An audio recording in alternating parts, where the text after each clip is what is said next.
I want to talk about the internet. In 1998, I joined Makerere, the Institute of Computer Science. And at the time, the Institute of Computer Science had two computers. One was a Linux machine. How many of you know Linux? It's an operating system that is like black and white, right? And the other one had Windows 95. The one with Linux had internet connected on it. So the whole university could only access internet in three places. The library, which was 2,000 shillings for 10 minutes. The computer science department, that one was for subscription. And because it's Linux, only if you could hack it, right? So you would subscribe and then you have your time. You book your slot and you come and sit and reply your emails. Of course, first of all, you have to have an email address also, which was not an easy thing. Yeah? And then, of course, there was the virtual university at Mary Stewart. Anyway, so we studied the first 2 years of computer science without computers. And including programming. In the third year, my third year, they brought us new computers. Pentium 2s. They were like 8. Oh my goodness, that was like the biggest, craziest day ever. Each of us, we were 14 in class, each of us could actually sit in front of a computer without having to, queue or whatever.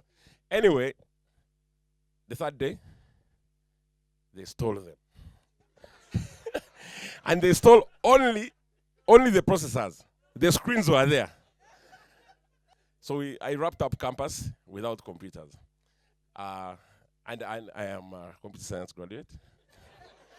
One of the best in town, by the way. The first internet cafe in Uganda was called Cyber World Cafe. It was on Park Royal Avenue. Yeah? Upstairs, it had 14 computers and one admin computer. So, 150 shillings for surfing at the time. So 10 minutes, 1.15, and then you know how it goes. So the only way to actually go through the whole thing was to go and do some muchaks, muchaka, some cheyo. So you basically help guys, because our computer science,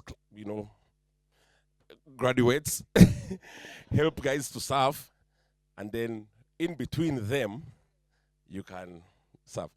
And honestly, I still don't remember what exactly we were surfing, because there was barely anything online at the time. I had my email address, but my friends didn't have email addresses, so no one is even mailing me. The internet in general, the beginning of it was based on post-Cold War situation, right?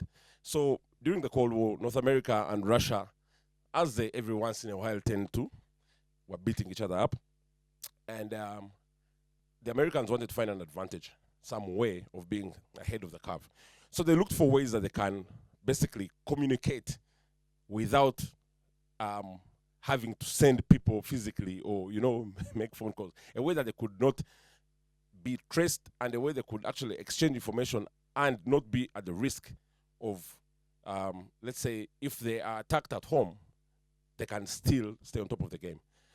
So the initiative was led by, ARPANET, who started it out with communication between Stanford and UCLA University.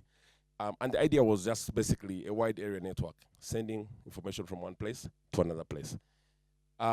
Later on, some other brilliant dudes came up with a way to standardize this whole thing and said, how about if we come up with a standard protocol that we can use to communicate between these different guys, so that it becomes a bigger network.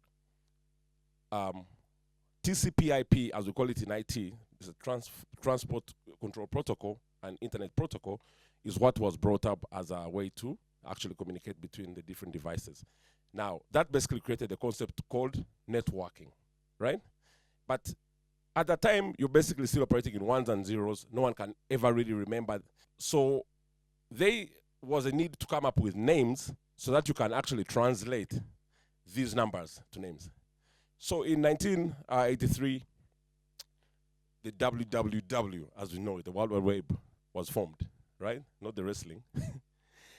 And that way, you're able to translate the IP addresses through a domain naming system, what we call DNS, into those names that we know. So you can actually type the domain name, and that made it easier to use the internet. So at that moment, things started moving forward. We are actually living in a time where things have happened and unfolded in front of our eyes. By 2000, the world had 300 million people using the internet. As of now, there's about 6 billion people using the internet. Imagine how crazy that is, right? Now, let me try and teach you some IT today. So how does the internet actually work? The internet works on a protocol that we call BGP. It's the Border Gateway Protocol. How does the Border Gateway Protocol work? Every network in the world has what they call an autonomous system number, right? It's an ASN, right? What you see on my chart here is our ASN as Raxio data center. Now, that number is unique. You cannot have two people on the internet with the same autonomous system number. Everyone has their own number. And when these different autonomous systems connect to each other, right, which we call peering, what you have is what they call the internet. The internet is actually an acronym for the interconnection of networks, right? So every network has an independent autonomous system. They pair with each other and create what we call the internet. And because of that, you're able to actually exchange packets from one side to another side. Now, you can connect locally or internationally. If you connect locally, we have something we call the internet exchange point. Every country has got one. The point of it is that for every network that is within a country, it should be able to connect to another one without going to outside. Why is this important? It's cheap because you stay in the country. It's faster because you're within the same geographical boundaries, and it's stable, right? Because you reduce on the points of failure along the way. I'll give you an example. The internet exchange point in Uganda is in 2 locations. One, communications house. In the basement, down there, when you drive through the behind gate, there's a basement under there, right? Small store, it's in there. It has got 27 connected networks. If I had a screen, I would have shown you how much traffic is running on it right now. The second instance of it is sitting in Raxio. And from that location, we're able to connect to the submarine cable landing stations in Mombasa, right? Now, why is this important? If you're actually doing anything on the internet between you, a network in Uganda and another network in Uganda, you will switch locally. You won't have to break out of the internet. That makes it work. So, the internet in general is a connection of several internet exchange points, right? We still together? All right. This one here now is basically the autonomous systems and how they connect to each other. You can see how they're spread across. It's just an example, right? You can help me go forward, sir? So let's talk about cable systems. I'm going to talk about cable systems, and I'm going to talk about how the internet moves from your phone to get to the content. So cable systems, in this case, is, when they're digging along the road, every single day when you're seeing guys digging along the road, and you're getting pissed off, and then KCC is fixing the road, they dig the things out, and then we have to dig again. The reason we have to do this digging, as telecom people, this is global, the reason we have to do this digging is to lay these fiber cables. And the fiber cables are particularly good because of how much capacity they can carry and how fast they can carry it. Fiber cables use the speed of light, and you all remember how light is extremely fast, 3 times 10 to the power minus 8, right? Crazy fast. So the fiber cables are basically what we use to kind of connect sites together, whether it is these towers, whether it is wireless sites, whether it is homes now. When they leave your home or leave a site, they get into the core backbone network of basically every provider. And in the core backbone is where you have to make the intelligent, what we call routing decisions. Basically, do I go to the internet exchange point locally? Do I go international? When they go international, they go to, so let me give you a typical packet path, right? In your home, I live in Mutungo. So let's say I have a fiber cable in Mutungo in my home. I will connect to that fiber cable, which goes all the way maybe from Bugolobi, through Bugolobi to the core network of maybe MTN, Airtel, whoever it is that's providing me the service. From there, it will go to the border. let's say Malaba, to connect to another cable going to Malaba. At Malaba border, it will meet a Kenyan cable, right? Which you connect to as well, and connect all the way to Mombasa. And from Mombasa, you meet a submarine cable, an undersea cable, which you connect to, take you wherever you want to break out from. Now, in between there are data centers to keep landing these cables so that you can connect now to routers, servers, anything that's carrying content. Now, I want to talk about what's happened in East Africa over the last, I want to say, since 2009. In 2009, East Africa did not have a single submarine cable. None.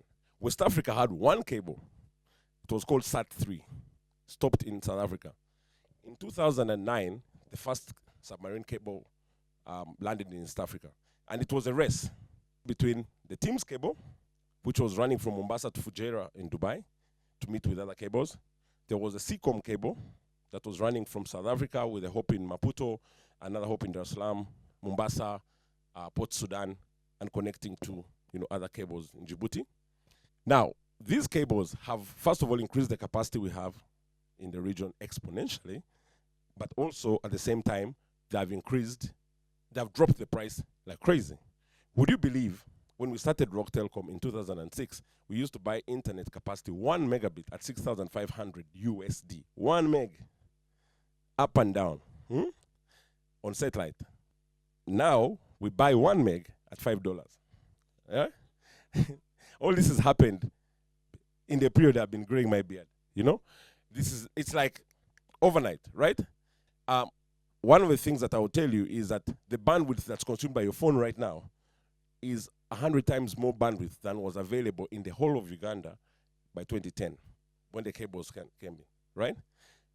My first job as an engineer in MTN Uganda was to put up a satellite antenna on the roof. The day before I hadn't even got my contract, they made me stand on top of a roof to align that antenna. And that particular lineup was like on the wrong direction, which was going off the cliff of the roof. And I remember thinking twice, maybe I don't need this job. You know what I mean? But this was a 10 megabit link for the whole of MTN Uganda, which was the biggest telco at the time. They give you a 10 meg link now on your phone. All you do is go online and tweet and complain how the internet is so slow because times have changed. Now, to conclude maybe today's conversation, I want to speak about the future of the internet. I am in a privileged position of working in a data center at the moment. And because of that, I meet everyone who does anything on the internet, whether it is a provider, a customer, a telco, a bank, anyone who's doing everything will be my customer. All of you have some kind of app, some kind of drive, some kind of cloud solution you're using, right?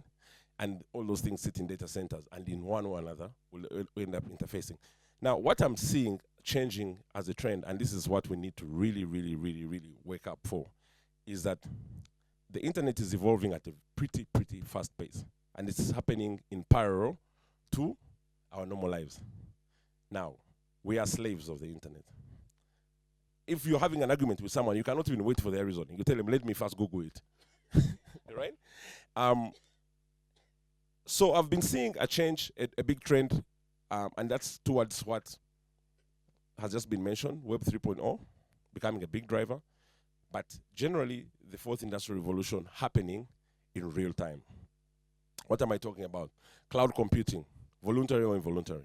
You're saving your pictures on the drives, your files on the cloud, without even thinking twice about it, backing up your phone numbers or your WhatsApp chats, everything. You're cloud computing on the go, right? AI. Right now, AI is taking over things like, computer support functions. You don't even know when you're chatting a chatbot or a person.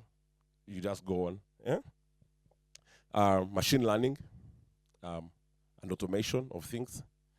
Big data analytics, where you start seeing people making predictive decisions based on the information they have gathered or received from, trend analysis.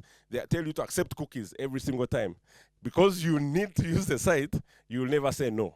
You will click accept. When you accept the cookies, you hand over your information. And then you know. Of course, there's data protection and stuff like that coming up after that. And then, of course, blockchain on the financial side of things, becoming such a critical foundation platform. And of course, blockchain carries along with it things like cryptocurrencies and Bitcoin. But anyway, the point is, the fourth industrial revolution is with us. And I think it's time to really start thinking how we align with it and how we adopt it in our lives, with, of course, cybersecurity in mind, because if you expose yourself, you will pay the price. The JNCIS are here. You had the statistic, second youngest population by median, youngest by pyramid, second biggest entrepreneurial country in the world. We are in the rat race together. Huh?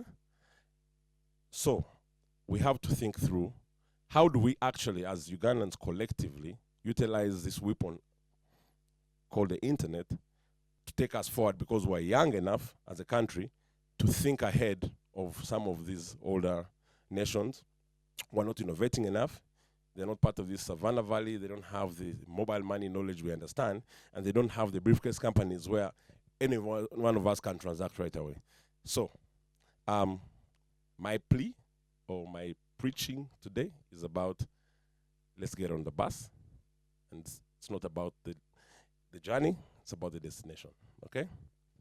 I thank you, and I will share this stuff in some way online. You'll find it, and you can read what the slides would have been. Thank you.